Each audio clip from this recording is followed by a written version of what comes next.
से बोलने के लिए खड़ा हुआ हूं। सर, इससे ज्यादा असंवैधानिक, गैर कानूनी कागज का टुकड़ा एक बिल के माध्यम से शायद ही आज से पहले कभी संसद भवन के भीतर लाया गया होगा।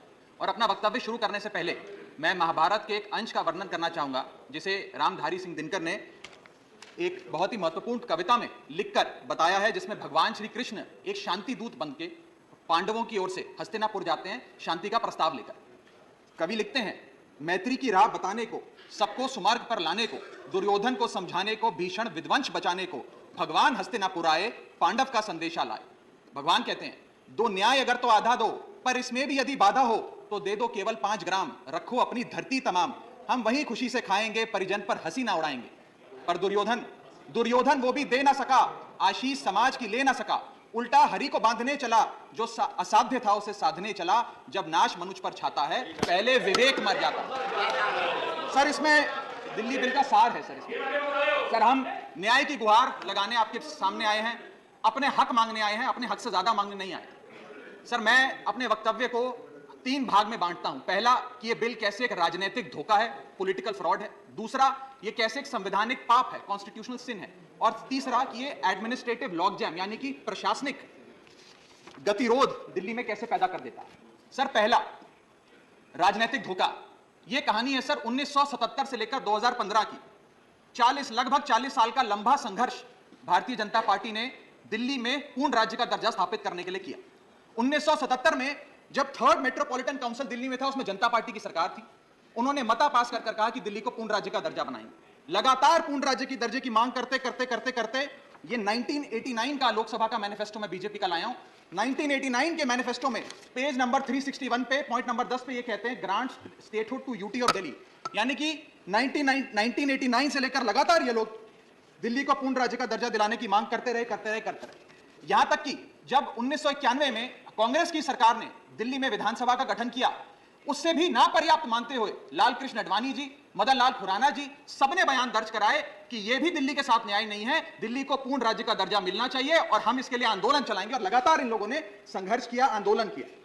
सर, 1999 में फिर अपने मैनिफेस्टो में बीजेपी ने, ये 1999 का मैनिफेस्टो है, ये जारी कर कहा कि हम दिल्ली को पूर्ण राज्य का दर्जा देंगे। Page number 132 point number 31, we will give full statehood to Delhi. Sir, इन लोगों ने बड़ा आंदोलन चलाया, संघर्ष किया, सड़कों पे लाठियां खाई, न जाने क्या क्या किया दिल्ली को पूर्ण राज्य का दर्जा दिलाने के लिए। और अंततः वो दिन आया जिस दिन वाजपेयी सरकार के उप प्रधानमंत्री आदरणीय लाल कृष्ण अडवाणी जी इस सदन के भीतर एक बिल लाए, द कॉन्स्टिट्यूशनल अमेंडमेंट बिल 2003, जो दिल्ली को पूर्ण राज्य का दर्जा देता है।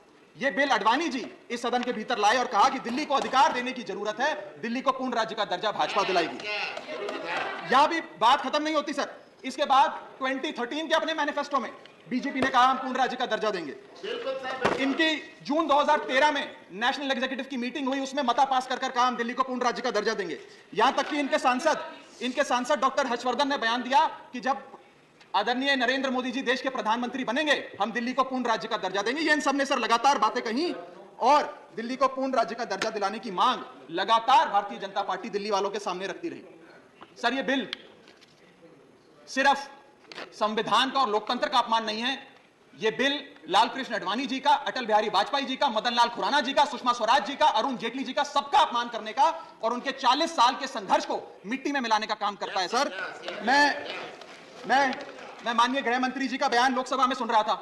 उन्होंने कहा कि पंडित नेहरू ने यह बात रखी थी कि दिल्ली को पूर्ण राज्य का दर्जा नहीं मिलना चाहिए। मैं माननीय गृह मंत्री जी से कहना चाहता हूं, नेहरूवादी मत बनिए, अडवाणीवादी बनिए, वाजपेयीवादी बनिए और दिल्ली को पूर्ण राज्य का दर्जा देने का आज आपके पास ऐतिहासिक मौका है। दिल्ली को पूर्ण राज्य का दर्जा दीजिए। सर, इस बिल को लाने का असल कारण क्या है, यह बिल क्यों लाया गया है? पिछले 25 साल में दिल्ली में 6 बार विधानसभा के चुनाव हुए। 6 के 6 चुनाव भारतीय जनता पार्टी बुरी तरीके से हारी। यहां तक कि 2015 और 20 में आजाद भारत के इतिहास की सबसे बड़े जनादेश की सरकार अरविंद केजरीवाल ने दिल्ली में बनाई। क्योंकि ये पिछले 25 साल चुनाव नहीं जीत पाए और अरविंद केजरीवाल और आम आदमी पार्टी के आने के बाद ये जानते हैं कि अगले 25 साल भी ये लोग चुनाव नहीं जीत पाएंगे, तो सरकार को नष्ट करने का काम कर रहे हैं। ना रहेगी सरकार और ना रहेगा चुनावों का महत्व, ना रहेगा बांस, ना बजेगी बांसुरी। लेकिन मैं आज इस मंच से भाजपा से अनुरोध करूंगा कि कम से कम लाल कृष्ण अडवाणी जी को न्याय दीजिए, कम से कम उनकी इच्छा पूरी करिए, दिल्ली को पूर्ण राज्य का दर्जा दीजिए। सर, मेरा दूसरा भाग कि कैसे यह बिल एक संवैधानिक पाप है। सर पहली चीज, ये abuse of ordinance making powers है, आर्टिकल 123 जो संविधान का देता है।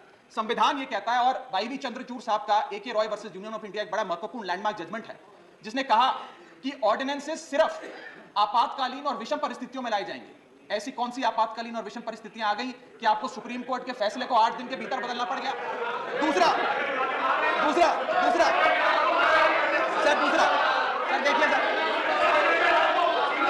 सर दूसरा सुप्रीम कोर्ट की दूसरा बिंदु, यह सुप्रीम कोर्ट का अपमान है। सुप्रीम कोर्ट के फैसले को 8 दिन के भीतर 5 जजों के संवैधानिक पीठ के सर्वसम्मति के फैसले को बदल के आज भारतीय जनता पार्टी ने एक मैसेज दिया है कि हम सुप्रीम कोर्ट को भी चैलेंज करते हैं, सुप्रीम कोर्ट के फैसले को भी नहीं मानते, आपको जो ऑर्डर जारी करना है करो, हम चंद दिनों के अंदर ऑर्डिनेंस लाकर उस फैसले को बदल देंगे। They have challenged the majesty of the honourable supreme court sir. और मैं आपको ये कहना चाहता हूं कि आजकल जो ऑर्डिनेंस लाने की जो एक फेटिश इस सरकार ने देखी, चाहे वो लैंड एक्विजिशन बिल हो, चाहे वो फार्म बिल हो, चाहे ईडी के डायरेक्टर का एक्सटेंशन हो, जो ये सारी चीजें ऑर्डिनेंसेस के माध्यम से इन्होंने करी थी, इस बिल का हश्र भी वही होगा जो सारे पुराने बिलों का हुआ था।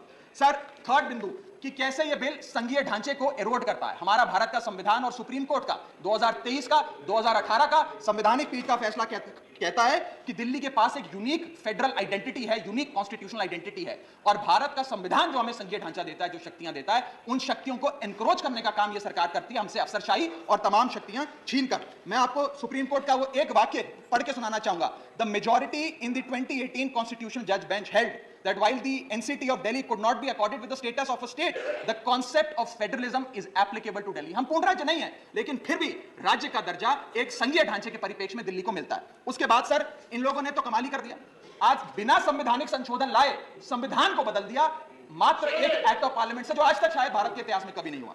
सर इसके बाद ये बिल पार्लियामेंट्री अंडरमाइन करता है प्रिंसिपल्स ऑफ कलेक्टिव रिस्पांसिबिलिटी को। भारत का संविधान कहता है सर कि परमानेंट एग्जीक्यूटिव और पॉलिटिकल एग्जीक्यूटिव मिलके लेजिस्लेचर के प्रति जवाबदेही होंगे, ये प्रिंसिपल ऑफ कलेक्टिव रिस्पांसिबिलिटी है। इसमें से परमानेंट एग्जीक्यूटिव यानी कि अफसरशाही को छीनकर ये पूरी तरीके से कलेक्टिव रिस्पांसिबिलिटी का प्रिंसिपल, जिस पे सरकारें चलती हैं देश में, उसे ध्वस्त करता है। और आखिरी बिंदु संवैधानिक अपराध का, ये ट्रिपल चेन ऑफ अथॉरिटी को तार तार करता है sir. Triple chain of accountability ये होती है कि अफसरशाही की जवाबदेही मंत्री को, मंत्री की जवाबदेही लेजिस्लेचर को, और लेजिस्लेचर की जवाबदेही जनता को। इसमें से अगर आप अफसरशाही हटा देते हो तो फिर जवाबदेही की जो ये ट्रिपल चेन ऑफ अकाउंटेबिलिटी के ध्वस्त हो जाती है। तो ये काम करके संवैधानिक अपराध एक प्रकार से सरकार ने किया। सर मेरा आखिरी भाग, ये कैसे एक एडमिनिस्ट्रेटिव हाराकिरी, एक एडमिनिस्ट्रेटिव गतिरोध पैदा करता है। ये कहता है सिर्फ उपराज्यपाल ही ट्रांसफर पोस्टिंग करेंगे एक समिति के माध्यम से, यानी कि अफसर अब मुख्यमंत्री के नहीं सुनेगा, मंत्रियों की नहीं सुनेगा। अगर अब दिल्ली में किसी के घर में बिजली नहीं आ रही, पानी नहीं आ रहा, किसी के बच्चे का स्कूल में दाखिला नहीं हो रहा, तो वो उपराज्यपाल के पास जाएगा, अपने मंत्री मुख्यमंत्री के पास नहीं जाएगा। क्या लोग जानते हैं उपराज्यपाल कहां रहता है? उपराज्यपाल कौन सी विधानसभा से चुनाव लड़ा, उपराज्यपाल ने कौन सा चुनाव जीता? लेकिन सारी शक्तियां एक चुनी हुई सरकार से निकालकर उपराज्यपाल को देता है। ये आगे कहता है सर ये बिल कि हम एलजी को सोल डिस्क्रिप्शन देते हैं, स्वयं के विवेक से फैसले लेने की तमाम शक्तियां। आज तक उपराज्यपाल और गवर्नर काउंसिल ऑफ मिनिस्टर्स की एड एंड एडवाइस से बाध्य थे, लेकिन यह बिल उपराज्यपाल को सुपरसीडिंग पावर देता है। आगे सर ये बिल जितने भी ब्यूरोक्रेट्स हैं उन्हें एक जुडिशियल अथॉरिटी बना देता है। यह कहता है अफसरशाही तय करेगी कि मंत्री का फैसला सही है कि मंत्री का फैसला गलत है, और अगर अफसर को मंत्री का कोई फैसला पसंद नहीं आया तो अफसर मंत्री का फैसला लागू करने से मना कर सकते हैं। और सर यह बिल अथॉरिटी, कमीशंस और कॉर्पोरेशंस बनाने की, तमाम गठन करने की, नियुक्ति करने की शक्तियां सारी की सारी केंद्र सरकार को दे देता है, यानी कि सरकार की चाबी एक प्रकार से केंद्र सरकार को हाथ में पकड़ा देता है। सर माननीय गृह मंत्री जी ने कहा था कि आम आदमी पार्टी एक सुपारी सी जितनी पार्टी है, एक सुपारी जितनी छोटी सी पार्टी है। सर ये वो सुपारी जितनी पार्टी है जो आजाद भारत के इतिहास का फास्टेस्ट ग्रोइंग पॉलिटिकल स्टार्टअप कहलाती है। ये वो सुपारी जितनी पार्टी है जिसने 3 बार भाजपा को दिल्ली में हराया और 2 बार 2015 और 20 में आजाद भारत के इतिहास की सबसे बड़ी जनादेश की सरकार बनाई। ये वो सुपारी जितनी पार्टी है जिसने पंजाब में भाजपा को लगभग शून्य पर लाकर खड़ा कर दिया। ये वो सुपारी जितनी पार्टी है जो 10 साल में राष्ट्रीय पार्टी बनी। ये वो सुपारी जितनी पार्टी है जिसके 161 विधायक और 11 सांसद है। और ये वो सुपारी जितनी पार्टी है जिसका काम देखने के लिए first lady of United states of America और यूनाइटेड जनरल के पूर्व प्रमुख बान की मून आते हैं। सर मैं आज अपने साथी जो आंध्र प्रदेश और उड़ीसा की सरकार चलाते हैं उन्हें कहना चाहूंगा, आपकी जरूर कुछ मजबूरियां रही होंगी जिसके चलते आपने ये फैसला लिया इस सरकार के इस बिल का समर्थन करने में। कुछ तो मजबूरियां रही होंगी, यूं ही कोई बेवफा नहीं होता। लेकिन मैं आपको कहना चाहता हूं कि आग जब लगेगी तो बहुत दूर तक जाएगी। राहत इंदौरी साहब का एक बड़ा महत्वपूर्ण शेर है, अगर खिलाफ है होने दो, जान थोड़ी है, ये सब धुआं है, आसमान थोड़ी है, लगेगी आग तो आएंगे कई घर जद में, यहां सिर्फ हमारा मकान थोड़ी है। लेकिन जब आपके घर में आग लगेगी आम आदमी पार्टी आपके साथ खड़ी होगी, मैं आपको विश्वास दिलाता हूं। और सर मैंने अपनी बात अपनी बात शुरू करी थी महाभारत के एक अंश से, मैं समाप्त भी महाभारत के एक अंश से करूंगा सर। बीच कुरुक्षेत्र के मैदान में जब युद्ध प्रारंभ होने वाला था तो युधिष्ठिर ने शंखनाद करने से पहले एक घोषणा करी और कहा कि यह धर्म की लड़ाई है। मेरी सेना में खड़े मेरे पीछे जितने योद्धा हैं, अगर उन्हें लगता है कि धर्म मेरे साथ नहीं कौरवों के साथ है, तो मेरी सेना छोड़कर सामने वाली मेरे दुश्मन की सेना में जाकर खड़े हो जाएं, उनकी ओर से युद्ध करें। और अगर कौरव सेना में कोई योद्धा है जिसे लगता है कि धर्म युधिष्ठिर के साथ है, पांडवों के साथ है, तो आप कौरवों की सेना छोड़कर मेरी सेना में आइए, मैं बाहें फैलाकर आपका स्वागत करूंगा। उस समय कौरवों का एक भाई युयुत्सु कौरव सेना छोड़कर पांडवों की ओर आया और पांडवों की ओर से युद्ध लड़ा। मैं उसी बात का जिक्र करते हुए आज इस सदन में बैठे तमाम सांसदों को कहना चाहता हूं, राज्यसभा काउंसिल ऑफ स्टेट्स है, हम लोग काउंसिल ऑफ स्टेट्स है, जहां ज्यादा जिम्मेदारी बनती है राज्यों के हितों की, अधिकारों की रक्षा करने की। मैं मांग करता हूं आज आप लोग पार्टी लाइन से ऊपर उठकर, विचारधारा से ऊपर उठकर संविधान को बचाने के लिए, लोकतंत्र को बचाने के लिए इस बिल को हराइए। आज ये इतना असंवैधानिक और गैर कानूनी बिल अगर ये सफल हो गया तो हो सकता है आज के बाद आने वाले समय में ये लोग देश में चुनाव ही ना कराएं, चुनावी प्रक्रिया को खत्म करने से। बहुत बहुत शुक्रिया। Doctor Sasmit Patra, thank you 12 minute. Honourable chairman साहब,